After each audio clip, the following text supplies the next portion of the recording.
سلام. میخوام خواهرتون بگیم همون دوچرخه‌مون که خراب شده بود چی درستش کردیم. دوچرخه‌مون مشکلش این بود که ساچماش چرخش ریخته بود. الان نشونتون میدم اینجا ساچماش چرخش ریخته بود. الان بهتون یاد بدن چی من اینو درستش کردم. اینو یکم بازش بکن اینجا نیاد بیرون این طرفم اینقدر باز میکنیم و حرکت میکنیم.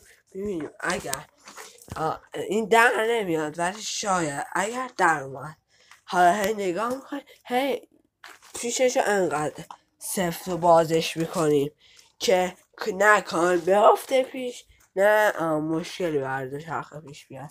خدا نگهدار.